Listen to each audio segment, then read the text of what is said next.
We just brought on Nick Redfern. For those of you who are new to the subject, this very handsome guy is one of the leading writers and researchers on UFO and the paranormal. I was going to say in America, but in the world. Nick has over 40 books to his credit, real, actual books.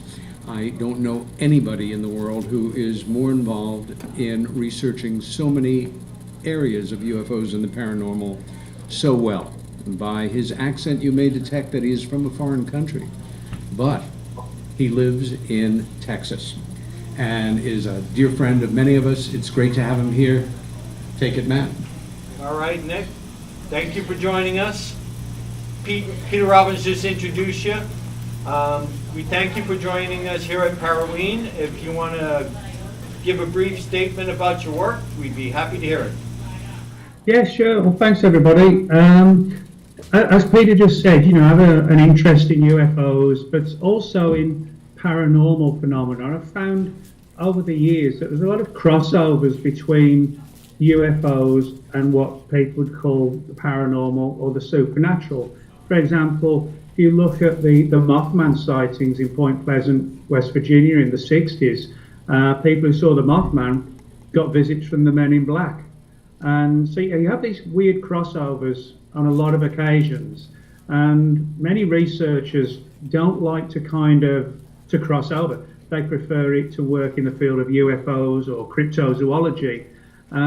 But for me, when I find these sort of weird connections, I think it's important not to ignore them because there's clearly something going on. So in the 10 minutes or so that I've got, I thought I'd update you a little bit on the findings that I've got on the Men in Black, which is a subject that's sort of a particular interest to me. I've done 3 books on the Men in Black and one on the lesser known aspect of the Women in Black. And but I guess anybody who writes books on particular subjects, you get feedback from readers. So I get a lot of reports of Men in Black type cases.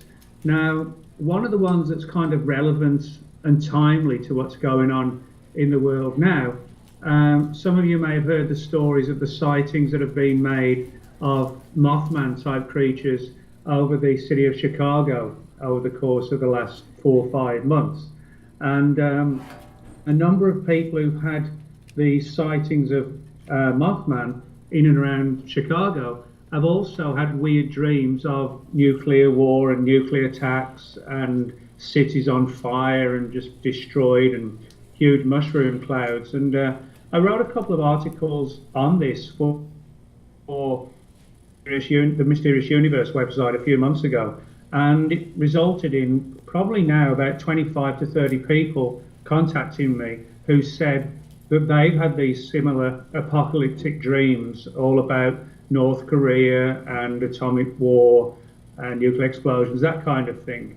But what's kind of really weird is that in 5 or 6 of the cases, the witnesses said that when they had this dream, which didn't really seem like a real dream, it seemed far more graphic and visual, they said that they also had in the dream the Men in Black who warned them not to talk to people or tell anybody about these apocalyptic dreams. Now, people might just say, well, that's just down to the way the world is now, people having bad dreams by watching the news and getting, fearful of what might happen.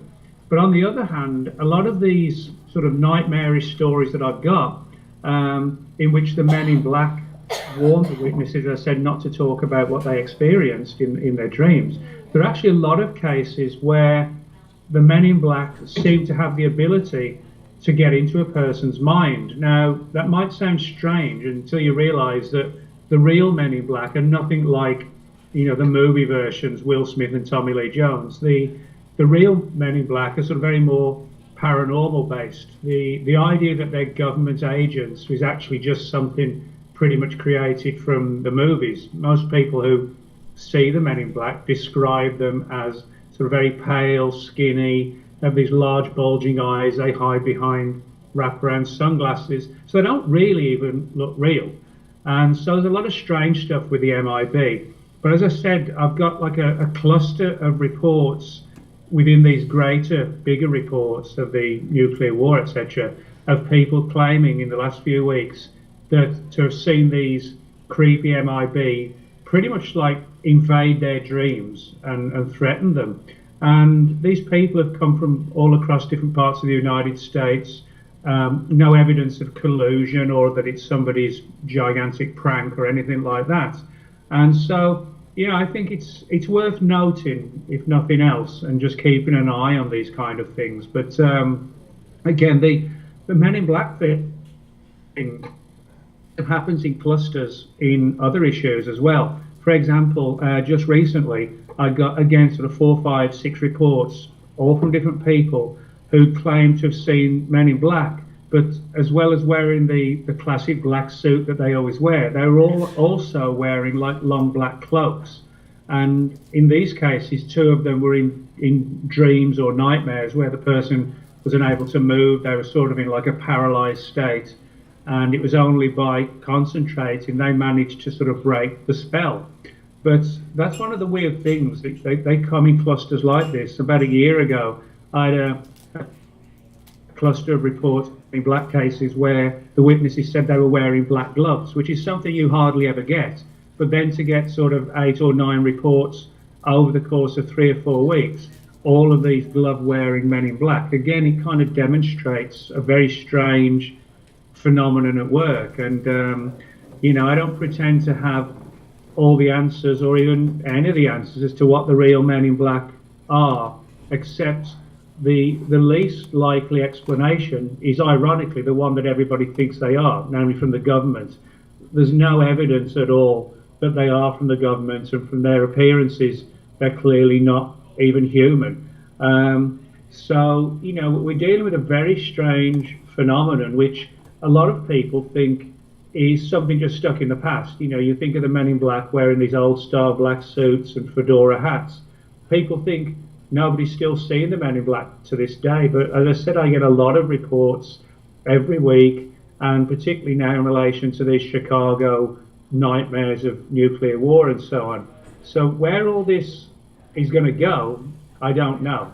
You know, all I can really do is sort of collect the information and put it out there for everybody else to see, in the hope that somebody can put together a more kind of coherent picture of what's going on. Where it's all going to lead, you know, who knows. But that kind of, you know, gives you a background on how really weird the Men in Black mystery actually is, and how there is this crossover, again, between nuts and bolts ufology and a far more weirder paranormal aspect to it all. And as I said at the beginning, a lot of researchers don't like to touch that angle. They prefer to just be on one side of the coin or the other. But I mean, I always tell people that the most important figures within, whether it's cryptozoology, ufology, are the witnesses, because without the witnesses, we have nothing really to go on. And so their words, their testimony is arguably the most important aspect of this phenomenon. And so when you have the witnesses speaking to you, you know, various parts of the United States, not knowing each other, but all having extremely similar stories to tell, then for me, even though a lot of these stories are highly controversial and extremely alternative, I think the important thing is we don't ignore them, because if we do and we just file them away as, well, I just don't want to deal with something like that, we're actually self-censoring ourselves, never mind, you know, having to deal with government secrecy. If we start self-censoring the community because we don't like what somebody else says or hears, then, you know, we're going down a dangerous path. So I think my 10 minutes is almost up. So I hope that's sort of given you a little bit of insight into how, why, and under what circumstances the Men in Black mystery is still going on now, and how it impacts on these Chicago Mothman sightings and tales of North Korea and so on. So if we do have a minute or two left, if anybody's got any questions, I'll be happy to answer them if I can. If anybody hasn't got any questions, that's cool too. All right, anybody got a question for Nick? Okay. Question is, when people are visited by the MIBs, what is generally the cause or nature of their visitation? Oh, well, that's a good question. I mean, typically, it's usually where the witness has had a fairly profound UFO encounter. It's not usually like a light in the sky. Typically, it's like a close encounter where somebody's perhaps seen a UFO land, or they've had an abduction experience or a contact case, or if they have got some sort of evidence, like a really good photograph or, some sort of physical evidence. Typically what happens, the men in black usually come out late at night, knock on people's doors, 10 or 11. Now, most of the time, you wouldn't let people in if you had a couple of creepy guys standing on the doorstep and you're looking at through the spy hole of them. But people do let them in, and it's almost, with hindsight, they've said afterwards that they felt as if they'd been mind controlled to force them to open the door, as if they had some sort of hypnotic control over the witnesses who they then threaten and silence. And there's a lot of weird stories that when the men in black are in the person's home, the person starts to feel ill and sick and weak, almost like their body's crashing, as if they're being sort of drained of energy, like a psychic vampire. So that's kind of the typical imagery that we get with a man in black encounter. As ironically, it's nothing like the movies, where somebody flashes an ID card and says, "I'm with the government and you won't talk about this." It's more like a gothic nightmare horror story mixed in with a bit of the X-Files. That's the best way I can kind of describe it, really. Okay, thank you very much, Nick. I have my own question. Mm-hmm. All right, with MIBs, do people notice anything different in terms of sensory? Like, do they smell different? Do they not wear, do they not wear cologne, or you know what I'm talking about? Yeah. Well, there are a few things. I mean, for example, they always have this white skin, really white skin. There is one famous case where a woman got close to the man in black and actually said he smelled like dirt. And this made her one, it was almost as if she thought, was he actually dug up, like a resurrected corpse, because he looked so weird and pale and sick, and he had these jerky movements when he walked, almost like, with hindsight, something out of The Walking Dead, you don't get your face torn off or whatever. But there are a lot of weird cases where they look strange. They have kind of like a mad dog look on the face. A dog when it's like a rabid dog, the eyes are bulging. They kind of look like that, where people want to get away from them. And as I said, the other weirder angles are these where people feel like they're crashing, as if somehow they're being drained of energy. But there are, as I said, they have bulging eyes, these large wraparound sunglasses, still wear the old fedoras, and sometimes they don't understand our mannerisms of customs. People give them something to drink, and they just stare at the cup, just as if they have no clue whatsoever what we're doing. So everything about the men in black is sort of not just bizarre, but probably a better word would be surreal to explain them and their actions. Okay, thank you very much, Nick. We all appreciate it. All right, thanks, guys. Thank you. Thanks a lot. Thank you.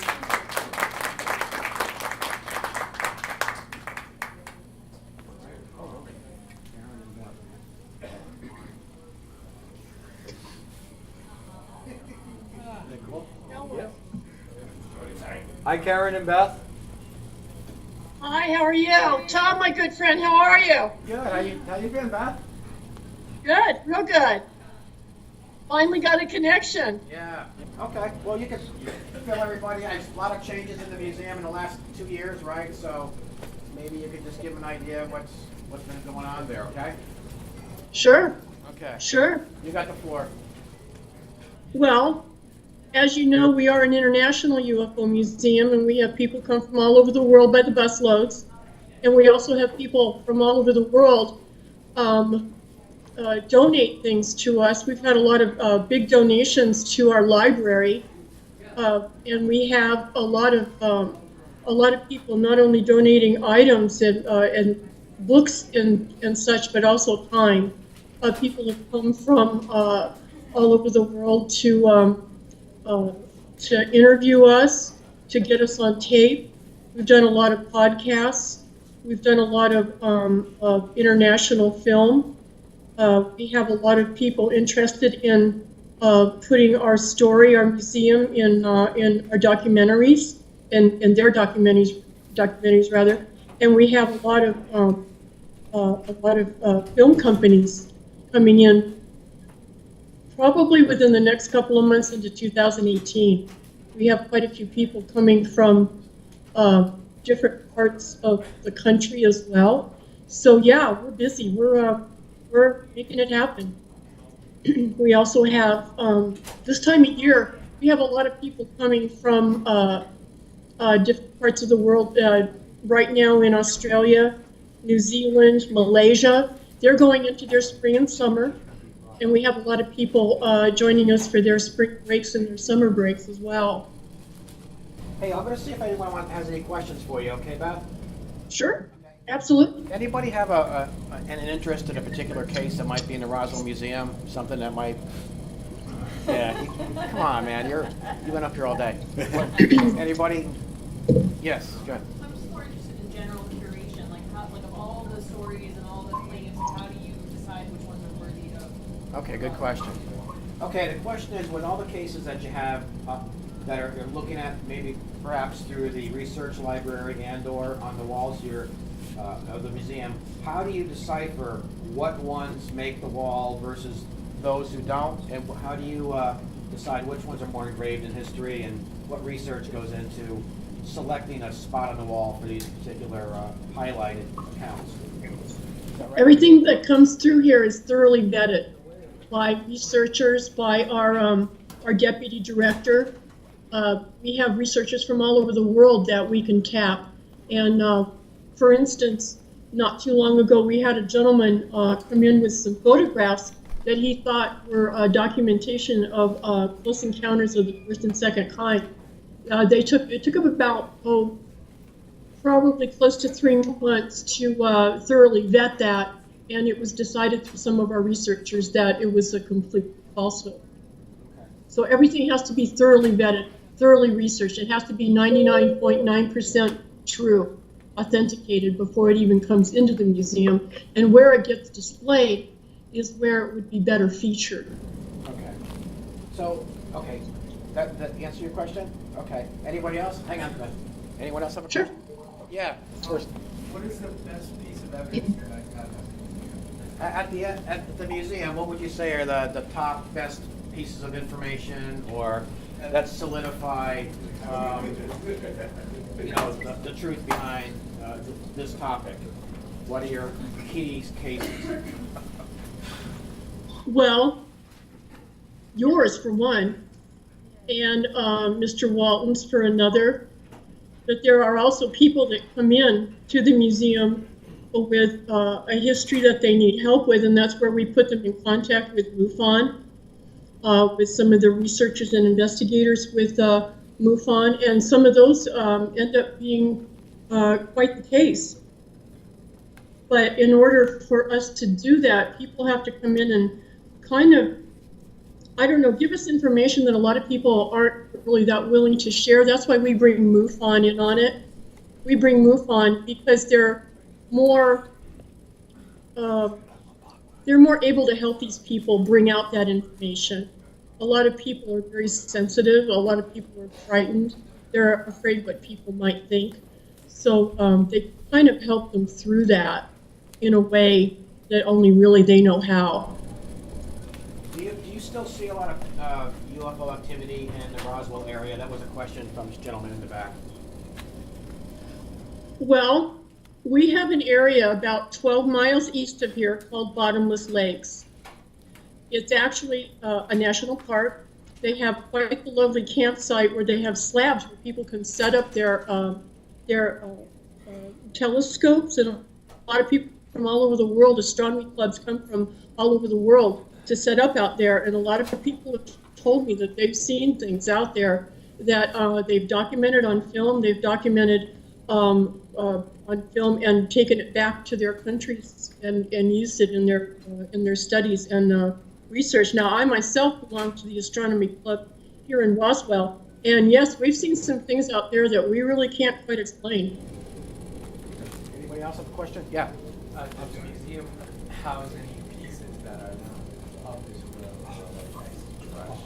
I have a question. If you have anything in the museum that is that may be foreign, that you can't identify, that maybe could possibly be part of the crash from Roswell or something? We don't really have an actual artifact. What we do have, though, was quite interesting not too long ago when our director, Julie Schuster, was trying to cultivate artifacts. Kind of an interesting artifact came from a gentleman that was part of the technical crew in Wright-Patterson. He has a mold taken from the mandible of I'm going to call it a being because he couldn't quite put his hand on it. It's not the actual mandible, but it's a mold from the mandible. And we had a few people come in not too long after that asking to specifically see that mold. And one of the technicians that was asking about it, she and her husband are, they're technicians, and what they do is they rebuild jaws when people have had compromising surgery or accidents. And she told me that from that mold, she could tell me 100% that that mandible was not meant to function as a human mandible does. A human mandible, you can't chew, you can't talk, you can't eat, you can't swallow. And that goes for a lot of every mammal on Earth. You need that. And that mandible was not meant to do that. So she was saying that that mandible was not part of a mammal, was not part of a fish. It wasn't, people were trying to say that it was part of a dolphin. It was part of a cat. It wasn't part of anything earthly. And we do have that here in the museum.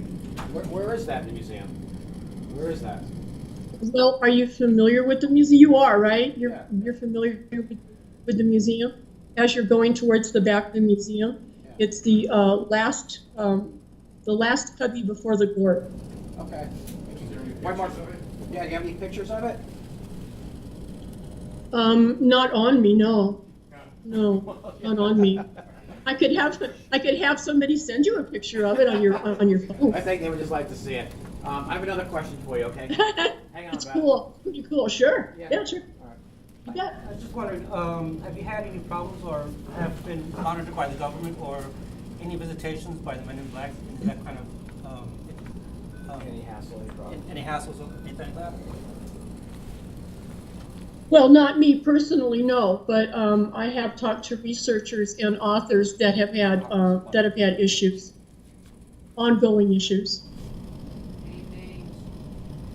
Name names? They're asking for names. They're asking for names. Yes, they're asking for names. Of course they are. I don't recall names off the top of my head, All right. Hey, but it is constant. okay, I got one more. I got a question for you. One more. Okay. How do you? Just the mic's built in. Oh, hi. I'm Josh. Hi, Josh. Do you have, Hi. Do you have any branch museums in other parts of the world or in New England? Not that I know of. There's a UFO research center in Maine. I know that.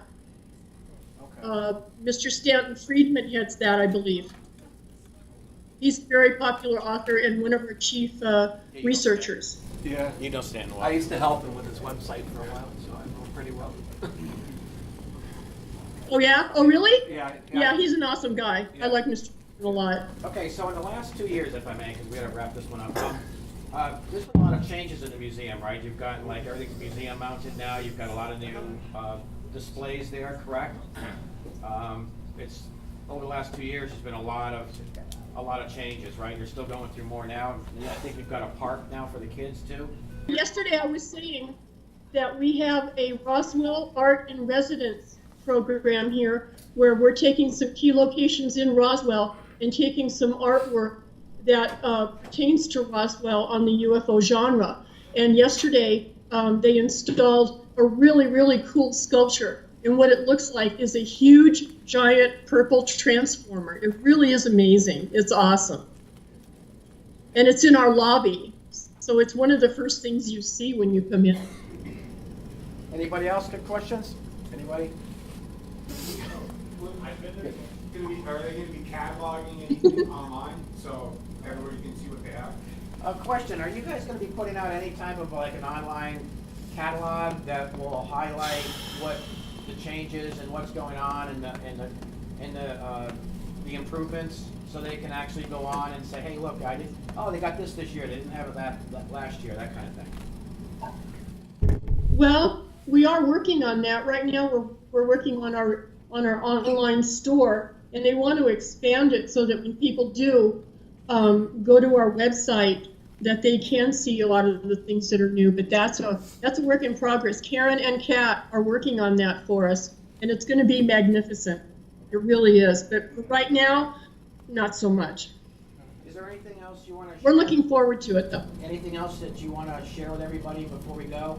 So, I got Mike, Mike Barr, he's going to be up next, so anything that Okay. you'd like to... Well, I'd like to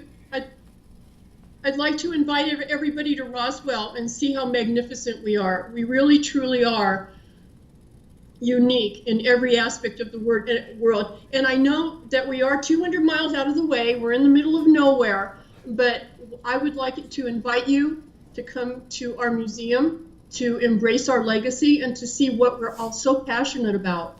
It really would be one of the coolest things that you could ever do. You'll be amazed, I promise. I've been there, it's pretty cool. All right, I think that's it. Beth, thank you so much. Give Karen my best. Hey, Tom, it was great. Thank you so much. Good night. Thank you.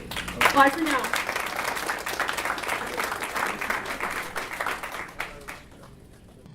Well, I second that suggestion. If you are in New Mexico, do visit Roswell, New Mexico. It is a unique place, and the museum is a really important facility. As important as the museum is, the second part of their title is Research Center.